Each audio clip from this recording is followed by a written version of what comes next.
సాయంత్రం నుంచి కూడా మన రెడ్డివారిపాలెంలో అమ్మవారి వీధి పొరపాటు కార్యక్రమం ఉంటుంది. వీధి ఉత్సవ కార్యక్రమం కూడా ఇవాళ నుంచి సాయంత్రం 6 గంటల నుంచి ప్రారంభమవుతుంది. అది అది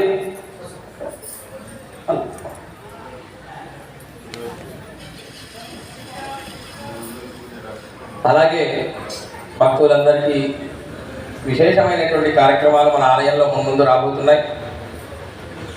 ఈ కార్యక్రమాల్లో 9వ తారీఖు ఆవేళ కృష్ణుడు జన్మించినట్లుగా మనం భావన చేసుకొని సాయంత్రం దీపోత్సవ కార్యక్రమం జరుగుతుంది.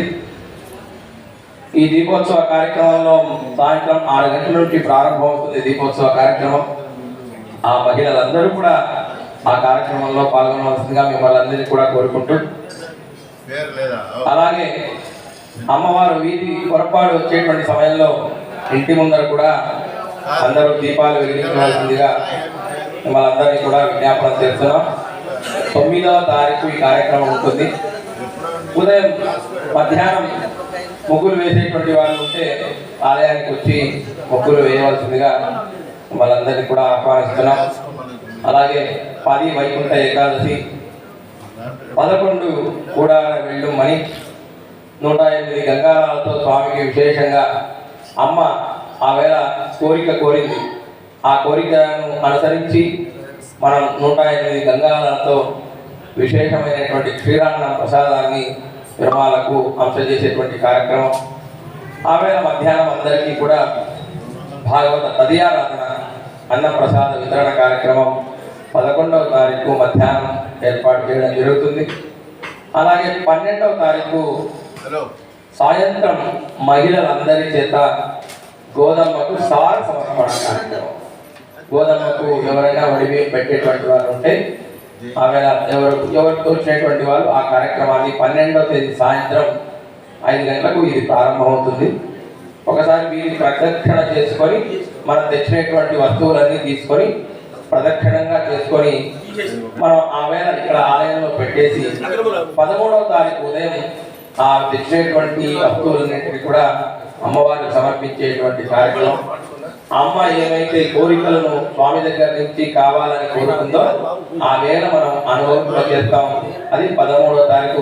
ఎవరికి తోచేటువంటి వారు, చీర పెట్టేటువంటి వారు, చీర పసుపు కుంకుమ తెచ్చేటువంటి వారు, గాజులు తెచ్చేటువంటి వారు ఉంటాయి. ఎవరికి తోచినటువంటి 12 సాయంత్రము రావాలి, 13 ఉదయం కూడా రావాలి. 13 సాయంత్రం మనకు 5 గంటలకు వీధి పొరపాటు ప్రారంభమవుతుంది. మహిళలందరూ ఖచ్చితంగా పాల్గొనవలసిందిగా మిమ్మల్ని అందరినీ కూడా విజ్ఞాపన చేస్తూ 14వ తారీఖు ఆండాల్ రంగవల్ల తిరు కళ్యాణ మహోత్సవం, కళ్యాణ మహోత్సవ కార్యక్రమం ఉదయం 7 గంటల నుంచి ప్రారంభమవుతుంది కనుక మీరందరూ ఈ విషయాలన్నీ గమనించవలసిందిగా ప్రార్థన. ఆవేళ సాయంత్రం తిరువంగి ఆదివారి తోపిడి ఉత్సవ కార్యక్రమం ఉంటుంది.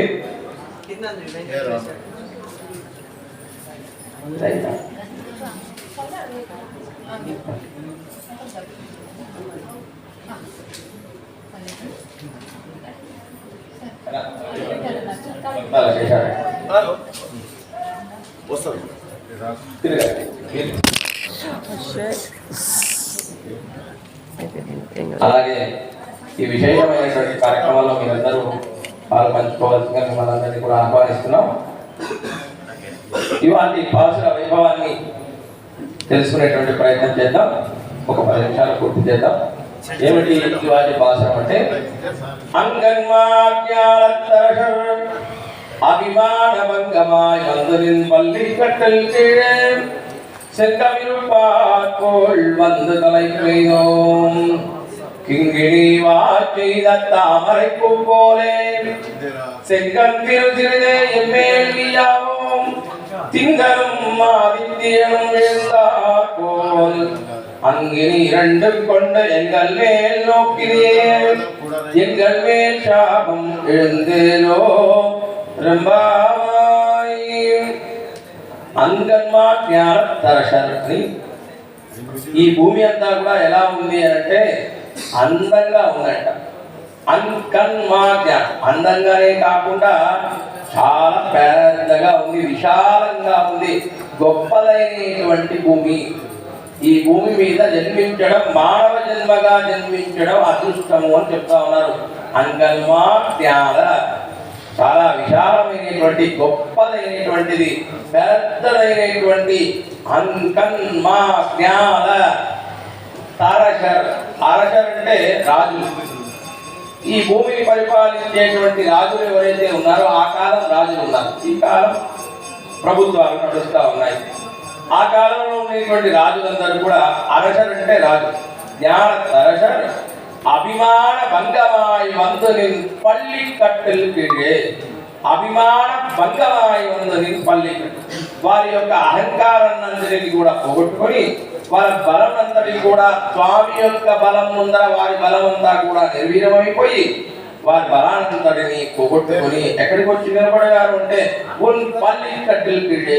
స్వామి సైనించి ఉండేటువంటి ఆ మంచం కాళ్ళు ఉన్నాయి కదా, ఆ కాళ్ళు 4 ఉంటాయి. ఆ 4 కాళ్ళు పట్టుకొని నిలబడుకొని ఉన్నారంట అందరూ కూడా.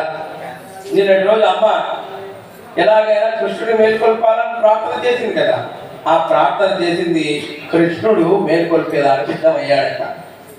వస్తున్నానరా, మీరు ఏదో అడుగుతున్నారు కదా, వచ్చి నేను సేవిస్తాను అని చెప్తే వెంటనే నిన్నటి రోజు అమ్మ అనేదంట, అయ్యా నువ్వు లేవకూడదు, మేము ఎలా చెప్తే అలా నువ్వు నడుచుకోవాలి, మేము ఎలా మేల్కొల్పమంటూ అడుగుతున్నామో అలా నువ్వు మేల్కొల్పాలి అని కృష్ణుని విజ్ఞప్తి చేశారు.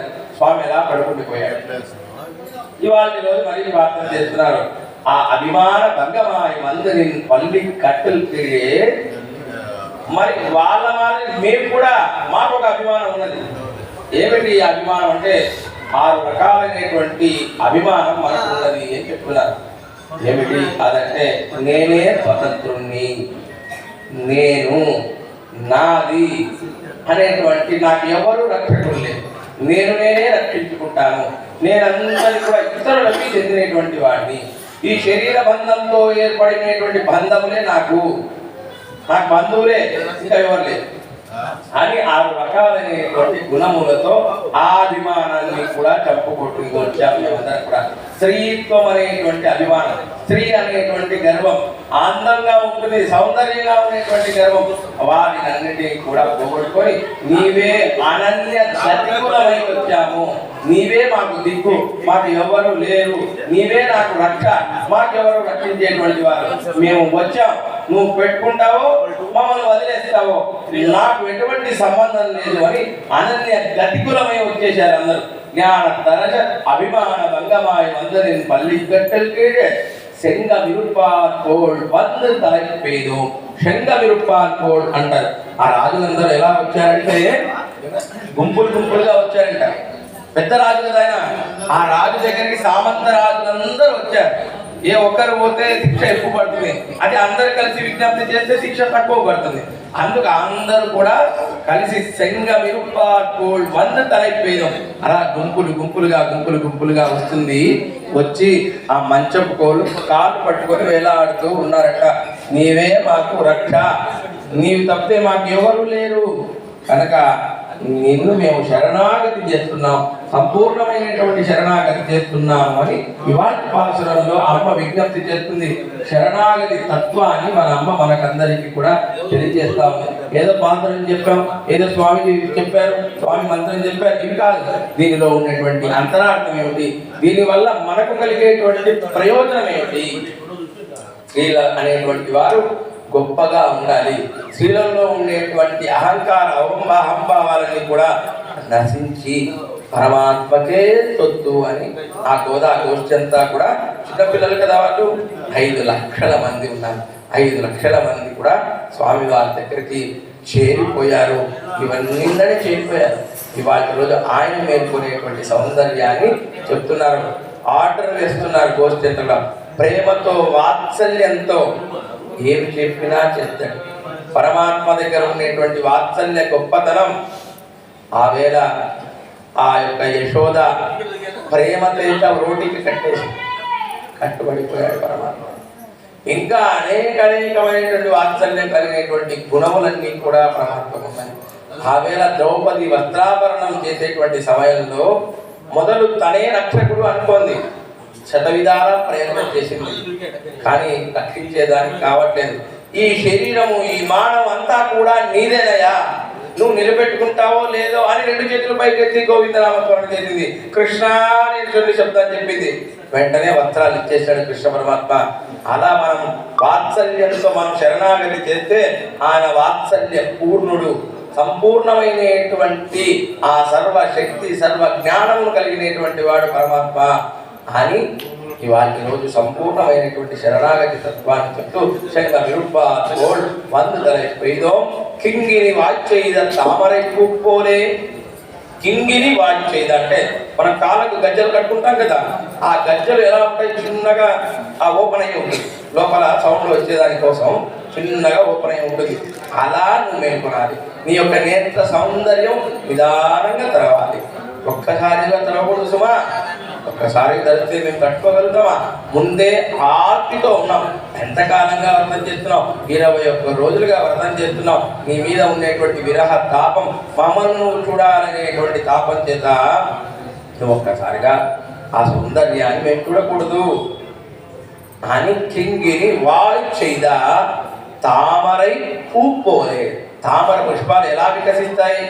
సూర్య రశ్మి యొక్క కిరణములన్నీ కూడా తీసుకుని నిదానంగా ఎలా వికసిస్తాయో అలా నీ నేత్ర సౌందర్యం ఇవాళ మేల్కొల్పే దాంట్లో నేత్రాలు అలా నిదానంగా తెరవాలి.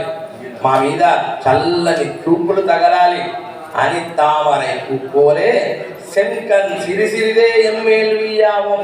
శంకన్ సిరిసిరిదే, ఆ ఎర్రని నేత్రములు ఉన్నాయి కూడా, ఆ ఎర్రని సిరిసిరిదే ఎమ్మేల్వియావం. నువ్వు అలా నిదానంగా తెలుస్తూ ఉంటే ఆ కరుణ వాత్సల్యం ప్రేమ అంతా కూడా మా మీద పడాలి. ఎమ్మేల్ విరియావం తింగళం ఆదిత్యనం మేందార్కో. తింగళం ఆదిత్యనం, తింగళం అంటే చంద్రుడు, ఆదిత్యుడు అంటే సూర్యుడు. సూర్యుడు ఎలా వస్తే చీకటి నశించిపోతుందో, సూర్యుడు ఉదయిస్తే చీకటి పోతుంది, అలాగే చంద్రుడు వస్తే వెన్నెల వస్తుంది. సూపర్. అలా నీ యొక్క చూపులు సూర్యుడి వలె తీక్షణంగా, ఎవరికి తీక్షణంగా ఉండాలి? నాకు ఎవరు శత్రువులు ఉంటారో వాళ్ళ మీద తీక్షణగా ఉండాలి. ఆర్తి చేసినటువంటి మా మీద కాదు. మా మీద నీ చూపులు ఎలా ఉండాలి? వెన్నెల కురిపించినట్లుగా చంద్రుడు ఎలా చల్లని ఆ సూర్యుని యొక్క వేడిని తీసుకొని చంద్రుడు వెన్నెలనిస్తాడు. అలా నీ యొక్క చల్లని చూపులు మా మీద ప్రసరింప చేయాలి. అలా నిదానంగా మేలుకొల్పేటువంటి సౌందర్యం చూస్తూ ఉంటే నువ్వు పడుకునేటువంటి సౌందర్యం ఒక సౌందర్యం, ఆ మంచము ఒక సౌందర్యం, దాని మీద ఉండేటువంటి పరుపు ఒక సౌందర్యం, అందులోనూ దాని మీద పడుకునేటువంటి కృష్ణ పరమాత్మ శ్రీయంపతులు ఇంకా ఎంతటి సౌందర్యం కలిగి ఉన్నారు. అలా నీ కళ్ళ నేత్రములను మేము దర్శనం చేయాలి. ఒక్కొక్క నేత్రం చూడాలనుకుంది కదా. నీ యొక్క కాయక కైంకర్యం, వాచక కైంకర్యం, మానసిక కైంకర్యం, ఇలా ఇవాళ నేత్ర సందర్శన చేయాలి. ఆ నేత్రమును చల్లగా మా మీద ప్రసరింపచేస్తే అంగని ఇరంగుండు ఎంగల్ మేల్ నొక్కిదే. అలా ఈ 2 కళ్ళ చేత ఎంగల్ మేల్ నొక్కిదే మా మీద ఎప్పుడైతే ప్రసరింపచేస్తావో ఎంగల్ మేల్ శాపం వెళుదేలో రంబావాయ్. మేము చేసినటువంటి తప్పులు అన్నీ కూడా శాపమంతా కూడా తొలగిపోతుంది అని ఇవాళ పాసులు. ఇంతకన్నా ఎక్కువ చెప్పలేము, మన టైం లేదు కదా, అందుకే చిన్నగా చెప్పి వదిలేసాం. అంటే చాలా అంతరార్థం విపరీతంగా ఉంది, కానీ మనకు అవకాశం లేదు కనుక ఎప్పుడైనా మళ్ళీ అవకాశం పరమాత్మ వాళ్ళందరూ కూర్చునే అవకాశం కల్పించినప్పుడు చెప్పుకుందాం. ఇవాళ నామం ఏమిటి? ఏమిటి నామం? కళ్ళు చెప్పాడు కదా, పంకజ కన్నానే. ఏం చెప్పాము ఇంకో పేరు? పుండరీకాక్ష. పుండరీకాక్ష, పుండరీకాక్ష అనేటువంటి నామం ఇవాళ నుంచి రేపటి రోజు మనం తిరిగి ఇంకొక నామం తెలుసుకునేంత వరకు ఈ 30 రోజులు మన అమ్మ మనకు 30 నామాలను చెప్తూ ఉంది. ప్రతిరోజు మనం అనుసంధానం చేసుకుంటూ ఉండాలి. ఇవాళ ఎప్పుడు అవకాశం వచ్చినా పుండరీకాక్ష పుండరీకాక్ష అనేటువంటి ఆయన నేత్ర సౌందర్యంతో మనందరినీ చల్లగా చూడాలి అని అమ్మ మనందరి కోసం వ్రతం చేసింది. ఆ వ్రతాన్ని వాటిలో చెప్తుంది. ఇవాళ మేల్కొల్పబడేటువంటి ఇవాళ దివ్యదేశం ఏమిటంటే తిరుకన్నపురం అనేటువంటి దివ్యదేశం. తిరుకన్నపురం. అక్కడ స్వామి ఎలా ఉంటారంటే సౌర్యరాజ పెరుమాళ్. ఆయనకు ముడి ఉంటుందంట ఇప్పటికి కూడా. ఆయనకు మన కేశాలు ఉన్నాయి కదా, శౌర్య అంటే కేశం, ఆ ముడి ధరించి ఉంటాడంట. అంత సౌందర్యంగా కలిగినటువంటి ఆ ముడి సౌందర్యం కలిగినటువంటి పెరుమాళను, అందులో ఆ నేత్రములు చాలా అందంగా ఉంటాయంట. ఆ తిరుక్కన్నపురం క్షేత్రంలో ఉన్నటువంటి పెరుమాళకు ఆ విశేష వైభవాన్ని మన అమ్మ మనకు అందించింది.